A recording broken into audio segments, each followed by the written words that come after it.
깊고 까칠하게 좀 들여다보죠. 손희정의 문화비평 시간입니다. 손희정 문화평론가 자리해 주셨어요. 어서 오세요. 네, 안녕하세요. 오늘은 급하게 저희가 주제를 좀 바꿔서 왜냐하면 뉴스가 나왔거든요. KBS발 속보죠. 속보. 뉴스가 떴습니다. 네, 전국노래자랑의 새로운 진행자가 드디어 발표가 됐어요. 누가 될까 많이들 어떻게 될까 하셨을 텐데 궁금해하셨을 텐데 개그맨 김신영 씨라고 깜짝 다들 놀랐어요. 네, 그렇습니다. 네.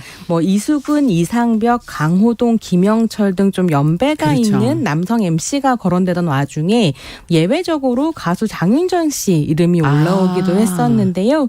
결국 전국 노래자랑의 선택은 30대 여성인 개그맨 김신영 씨였습니다. 네. 이게 1980년 11월 9일에 전국 노래자랑의 첫 방송을 시작을 했는데요. 그 이후로 42년 만에 첫 단독 여성 MC입니다. 42년 만에. 네. 그래서 이제 어제 김신영 씨가 KBS와 인터뷰를 했는데요. 송혜 선생님과 전국 노래자랑의 전통에 누가 되지 않도록 진행하겠다라는 포부를 밝히면서요. 국민을 섬기는 마음으로 건강이 허락할 때까지 그리고 국민 여러분이 허락할 때까지 열심히 하겠다라는 이야기를 했고요. 네. 10월 16일 첫 방송 예정이라고 하니까요. 채널 고정 부탁드립니다. 그러니까 얼마 남지가 않아서 부지런히 이제 준비하셔서 나가서 이게 녹화 방송이기 때문에 미리 아마 이제 녹화를 뜨셔야 될 텐데 이렇게 놀라운 발탁이 된 이유는 어디 있다고 보세요? 그야말로 파격 발탁인데요. 전국 노래자랑의 김상미 CP 같은 경우에는 이렇게 이유를 밝혔습니다. 김신영은 데뷔 20년 차 베테랑 희극인으로 TV 라디오뿐 아니라 최근에는 영화계에서도 인정을 받는 방송인이고 그렇죠. 무엇보다 대중들과 함께하는 무대 경험이 풍부해서 새로운 전국 노래자랑 MC로 매우 적합하다고 생각했다. 이렇게 밝혔고요.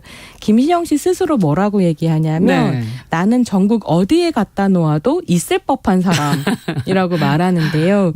굉장히 놀라운 친화력을 가진 사람이라는 점이 큰 장점으로 꼽히고 있습니다. 그래서 온라인에서는 막 최상의 선택, 적임자라는 반응이 나오고 반응이 있는데요. 좋으네요. 네. 저한테 좀 인상적이었던 댓글은 우리 할머니 할아버지가 젊었을 때부터 전국 노래자랑을 보면서 지금까지도 즐기셨던 것처럼 이제 나도 전국 노래자랑 방송 시간을 기다리게 될 것 같다. 이런 내용이었고요. 아무래도 김신영 씨가 MC로 발탁되면서 시청자와 참여자층도 좀 넓어지지 않을까? 이런 기대를 하게 되는 것 같아요. 사실 이제 송혜 선생님께서 워낙 비교 불가능한 불세출의 진행자셨고 누가 후임으로 와도 엄청나게 부담스러울 것 같기는 하거든요. 근데 그랬을 때 완전히 다르면서도 사실 저는 김신영이다라는 얘기를 듣고 왜 생각을 못했을까라는 생각이 들 정도로 너무 딱 적임자이기도 해서요. 그러네요. 기대를 하게 되는 부분들이 있습니다. 네, 정말 시청자의 폭과 그게 아주 넓어질 것 같다는 예상은 되는데 특별한 인연이 스토리가 있다면서요? 김신영 씨가 전국 노래자랑하고는. 어저께 이제 KBS와의 인터뷰에서 소개한 인연인데요. 7살 때 아버지와 함께 전국 노래자랑에 출연을 했었다고 해요. 그래서 혜은이의 열정을 부르기로 했었고 오빠랑 아버지랑 12시간의 특훈을 이제 하고 막 춤을 준비를 했는데 아버지가 약속과 달리 약주를 한잔 하시고 너무 떨려서 그러셨을 텐데 오르신 거죠. 그래서 원래는 개다리 춤을 추기로 했었는데 갑자기 막 덤블링을 하시고 덤블링을 하시다 보니까 숨이 차셨겠잖아요. 그렇죠. 그래서 노래 이제 시작할 때 너무 숨이 차신 나머지 노래 못해요 그러면. 노래를 딱 시작하자마자 유명하죠. 전국 노래자랑에 땡. 그래서 이제 통편집이 되었다. 통편집. 보통 그런 것도 좀 재밌는 건 그냥 두는데 너무 나갈 수 없을 정도였는지 그래서 굉장히 상심이 컸다고 하는데 7살 때 이미 가지고 있었던 그 끼를 이제 진행자가 돼서 무대에서 보여주지 않을까 싶고요. 아쉬움을 푸시겠네요. 한을 풀겠네요. 7살에. 그렇습니다. 또 이제 김신영 씨 같은 경우에 본인 할머니 흉내를 내는 꽁트로 큰 사랑을 받아왔는데 진짜 재밌죠. 그 꽁트의 주인공이신 할머니가 지금은 돌아가셨는데요. 살아생전에 그런 얘기 하셨대요. 네가 연예인이라고 하지만 아직 유명한 사람이 아니다. 왜냐하면 전국 노래자랑이나 가족 오락관에 안 나오지 않았냐. 이런 얘기를 하셨다는데 네. 뭐 이런 얘기들을 전하면서 김신영 씨가 뭐라고 얘기하냐면 지금 하늘에 계신 할머니가 이 MC 발탁 소식을 들으시면 얼마나 좋아하실까. 그러겠네요. 가족들이 너무 좋아하셔서 더 열심히 하고 싶다. 이런 얘기를 하기도 했습니다. 네.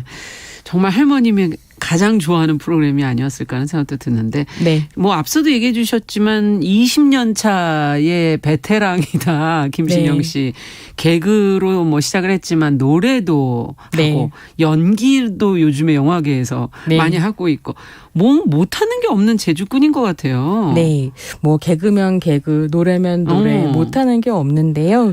김신영 씨는 2003년 SBS 7기 공채 개그맨으로 데뷔를 했습니다. 네. KBS 개그 콘서트와 함께 2000년대 코미디 공개 방송의 전성기를 그렇죠. 이끌었었던 프로그램이죠. 예. SBS의 웃음을 찾는 사람들. 우차싸. 네, 우차싸에서 행리마 코너로 큰 인기를 누리면서 콧물을 이렇게 해가지고 여기 묻혀가지고 나오는 정말 네. 개그계의 신성으로 떠올랐었는데요. 네. 그때 이제 개그맨 김태현 씨랑 둘이 콤비로 나와서 김태현 씨가 형, 김시현 씨가 그쵸. 아우 역할을 했었어요. 기억나요. 그래서 행리마로 뛰어와서 뭐 이렇게 또 형이 막 이렇게 좀 놀리면 네. 울먹울먹하는 하고, 표정을 짓고 이런 것들이 정말로 인기를 끌었었는데 제가 이제 오랜만에 생각이 나서 다시 찾아보니까요.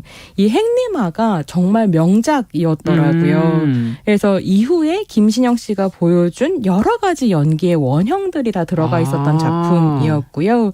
거기에서 이제 인기를 끌면서 지난 20년간 뭐 무한걸스, 놀러와 세바퀴 이런 다양한 예능에서 활동을 해왔고 개그맨들 사이에서는 뭐 50년에 한 번 나올 법한 그런 개그맨이다 라는 평가를 받는다는 얘기를 들었습니다. 네. 사실 젊은 분들이 좋아하시게 된 계기는 최근에 이제 부캐로 다비 이모. 네, 그렇습니다. 저희 손희정의 문화비평에서도 2년 전에 네. 다비 이모를 한번 소개를 해드렸었는데요. 그랬죠. 2020년 5월 1일 노동자의 날에 직장인들의 애환을 담은 곡이었던 주라주라.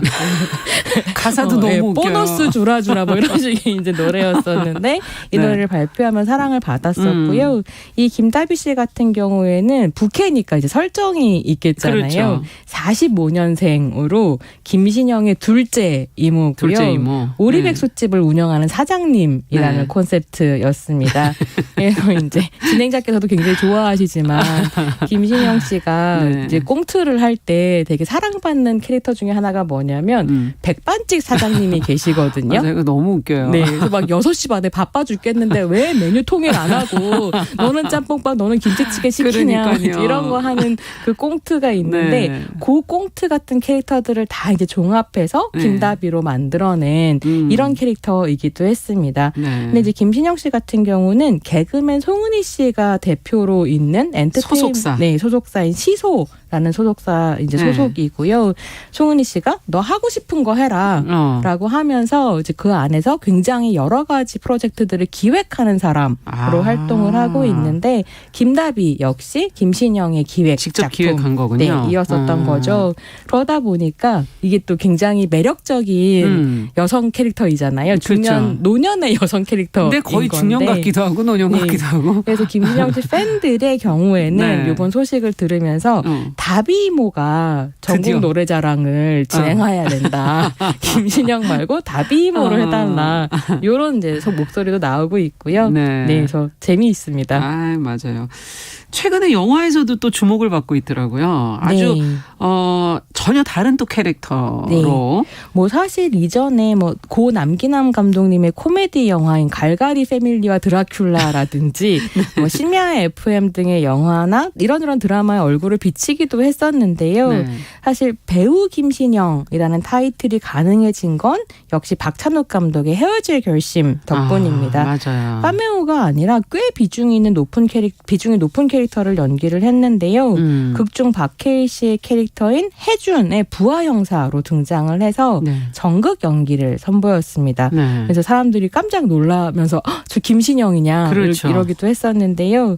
박찬욱 감독은 캐스팅 이유에 대해서 뭐라고 얘기했냐면 행님아 때부터 팬이었다. 김신영은 인생의 여러 감정을 갖춘 사람으로 관객을 울렸다 웃겼다 하는 재능이 있고 연기자로서 뭐든 잘할 수 있을 것이라고 확신했다. 그래서 뭐라고 덧붙이냐면 그는 불세출의 천재다. 이런 이야기를 하거든요. 예. 그래서 그런 이제 김신영의 매력을 보고 영화에 캐스팅을 하게 됐는데 사실 제가 이제 헤어질 결심을 보면서 했던 생각은 박찬욱 감독이 김신영의 중성적 매력이랄까? 그러니까 그렇죠. 딱 이렇게 뭐 성별 이분법에 들어맞지 않는 성별 유동적인 모습을 기가 막히게 포착했구나라는 생각을 좀 했고요. 네. 그 김신영 씨의 캐릭터 자체가 굉장히 유동적이고 유연하면서도 프로페셔널한 모습을 갖추고 있는데 동시에 약자의 말에 귀를 기울이는 이런 캐릭터거든요. 굉장히 오묘하고 그러네요. 매력적인데 사실 연기하기 참 어떻게 보면 어렵기도 했을 캐릭터잖아요. 거고요. 근데 예. 이걸 잘 생각해 보면 이 캐릭터의 이런 성격이야말로 예. 정확하게 만능 엔터테이너인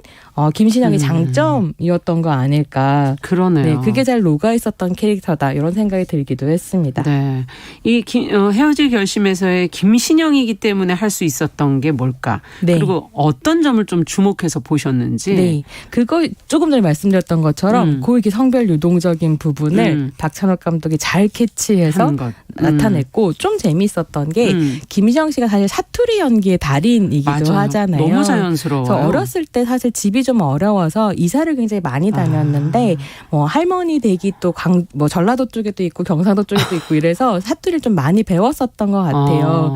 근데 그랬을 때 그 헤어질 결심에서 김신영이란 캐릭터가 등장하는 지역이 이포라는 가상의 도시인데요. 그렇죠. 경상도 어디쯤에 있는 데거든요. 근데 이때 김신영 씨가 그런 생각을 했다고 해요. 이게 가상의 도시인데 경남 사투리도 정확하게 아니고 경북 사투리도 정확하게 아닐 거다. 그래서 경북과 경남 사투리를 섞은 다음에 네. 이제 혜준이라는 캐릭터는 서울 사람이니까 김신영이 또 자기 상관이니까 잘 보이고 싶잖아요. 그러니까 또 서울 말을 또 좀 섞어서 살짝 서울 말투를 섞어서 이제 없는 사투리를 만들었다. 그래서 실제로 이제 경상도에 계시는 관객분들 같은 경우에는 사투리가 좀 이상하다고 느끼셨대요. 그렇군요. 근데 이게 김신영이 만들어낸 말인 거죠. 그래서 네. 이런 부분들에서 불세출의 천재다라는 평가를 받는구나 이런 생각이 들기도 이게 했습니다. 또 얼마나 많은 생각과 고민 끝에 나온 거겠어요. 그렇죠? 네. 네. 사실 김신영 씨는 최근에 라디오 진행을 오래 해온 걸로도 많이들 기억하시는데 사실 요번에 그 전국 노래자랑 MC 발탁에 가장 큰 영향을 미쳤었던 이력은 아무래도 라디오 진행인 것 같은데요. M본부에서 정오의 희망곡 김신영입니다를 그렇죠. 진행을 하고 있는데 12년째 계속 하고 있고 여기에서 맞아 그 성실함이라고 하는 것이 이제 눈에 띄었던 셈이고요.